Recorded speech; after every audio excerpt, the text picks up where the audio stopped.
Good morning. আমি সকালে কেন ভিডিওটা করছি, কালকে রাত্রেবেলা আমি একটা ভিডিও করেছিলাম, সবাই জানো। আমি কী বিষয় সেটুকু আমি আর বলছি না, কারণ ওইটাই আমার কালকে লাস্ট হয়ে গেছে। আর আমি ওনাদের নিয়ে আর কোনো ভিডিও আমার তরফ থেকে আসবে না, কালকেও করতাম না।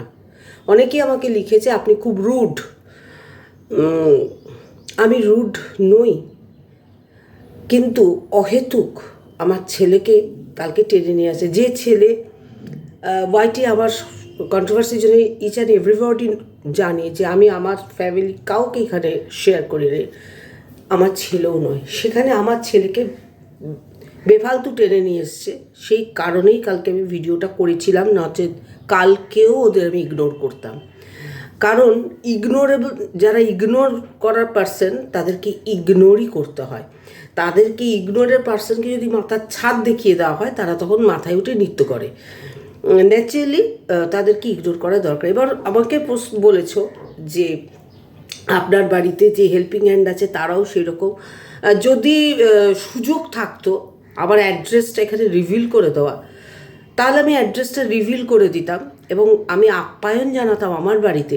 সেই টাইমগুলোতে, যে টাইমে আমার বাড়িতে তিনটে হেল্পিং হ্যান্ড আমার কাছে আসে, দীর্ঘ 15 থেকে 16 বছর তারা আমার সাথে আছে, যারা আমার সুখ দুঃখের সাথী।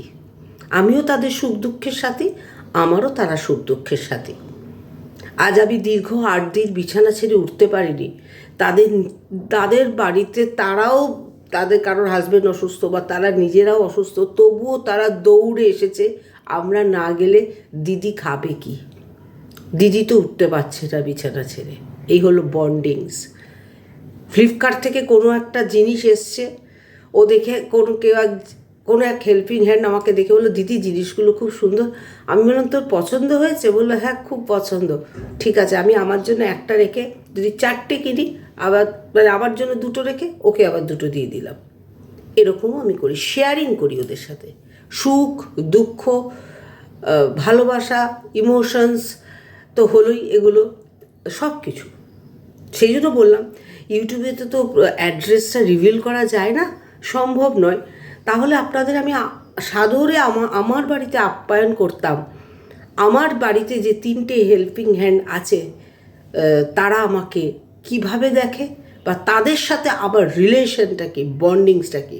হ্যাঁ, বকুনি খায় না, ভুলভাল করলে বকুনি নিশ্চয়ই খায়, কিন্তু তারা জানে যে দিদি একদিন যদি বকেও দিদি ছাদ হয়ে দাঁড়িয়ে থাকবে আমাদের মাথার উপর, সেটা তারা জানে।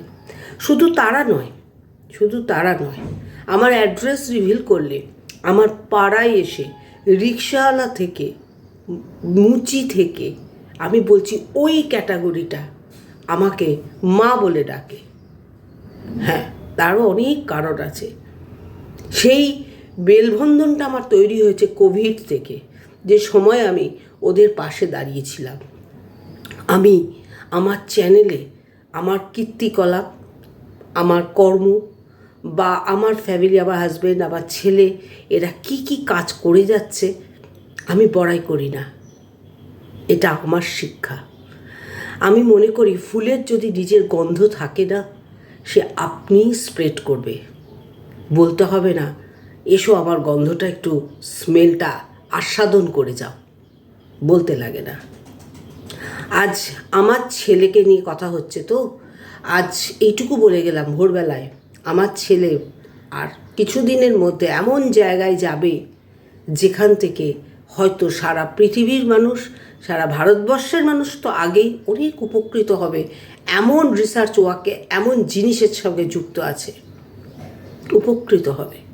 যেমন কোভিডের সময় ভ্যাকসিন তৈরি হয়েছিল, কত মানুষের প্রাণ বেঁচেছিল না, সেই রকমই কাজ আমার ছেলে করে।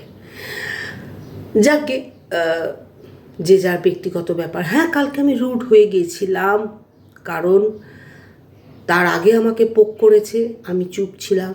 কালকে সেকেন্ড টাইম আমাকে পোক করেছে, তখন আমি আউটবাস্ট হয়েছি।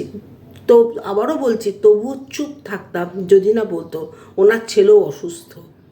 আমার ছেলে সকাল 8টা থেকে রাত্রি 8টা পর্যন্ত বাইরে কাজ করে, কঠিন কাজ করে। যা হয়েছিল শরীরে, মানুষ মাত্রই অসুস্থ হতে পারে, সে পেটের অসুখ হোক, জ্বর হোক, মানুষ মাত্রই হয় এবং তার চিকিৎসা হয়, সব কিছুই হয়। প্রত্যেকে সীমা রেখে, গণ্ডি রেখে কথা বলতে হয়। সেই গণ্ডি লঙ্ঘন করলে তখন তো খারাপ লাগেই না। তবুও বলছি, যাদের কালকের আমার ভিডিও খারাপ লেগেছে, সরি, কিন্তু বারবার আঘাত করলে প্রত্যাঘাত একবার দিতেই হয়। আমি বহুবার আমাকে আঘাত করছে, আমি চুপচাপ ছিলাম। কালকের দিনটা ছিল প্রত্যাঘাত করার দিন, সেহেতু আমি কালকে প্রত্যাঘাত করেছি। তার জন্য আমি এতটুকু অনুতপ্ত নই, কারণ অন্যায় যে করে আর অন্যায় যে সহে, দুজনাই সমান অপরাধী। আমি যেহেতু কোনো অন্যায় করিনি, সোশ্যাল মিডিয়ায় তাদের কর্মহীন জীবন এসেছে, কেন তারা সে কর্মহীন হয়েছে, 2-3 রকম এক্সপ্লেনেশন এসেছে, ব্যাখ্যা এসেছে। শুধু সেইটুকু, তারা যদি ভেতরে ভেতরে ব্যাপারটা মেটাতো, সোশ্যাল মিডিয়ায় না আনতো, কখনো সেটা নিয়ে ভিডিও হতো না, কেন হবে?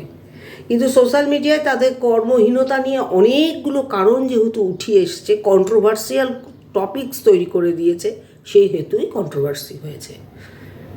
আর একটা লাস্ট বলছি, যে কটা ফেক আইডি আমি তুললাম আজ সকাল পর্যন্ত জায়গা মতো চলে যাবে। এই ফেক আইডিগুলো কোনোটার তৈরি 1 মাস, কোনোটার তৈরি একটা শান্ত ছেলে আছে তার মধ্যে 2 মাস, কোনোটা 1 বছর। কোথা থেকে এসছে সে তো আন্দাজ আমি করতেই পারছি, কারণ সেই ক্যাটাগরির লোক আমার বাড়িতে আছে। ফেক আইডির উৎপত্তিস্থল কারা তৈরি করেছে সেটা দেখতে পারে, ঠিক আছে? আমার এখানে ফেক আইডি দিয়ে আমাকে হুমকি দেওয়ার আগে 10 বার ভেবে নেবে।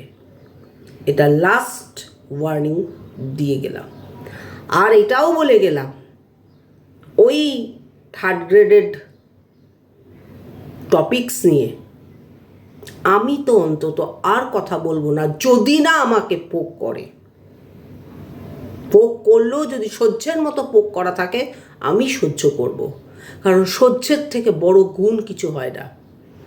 যে সয় সেই রয়। যেহেতু আমি হার্ট অ্যান্ড সোল চেষ্টা করব ওরা পোক করলেও সহ্য করে যাওয়া, কিন্তু যদি দেখি মিথ্যে কথা বলছে, মিথ্যে অ্যালিগেশন দিচ্ছে, তখন তো আমাকে বলতেই হবে, তাই না? ওকে, বাই।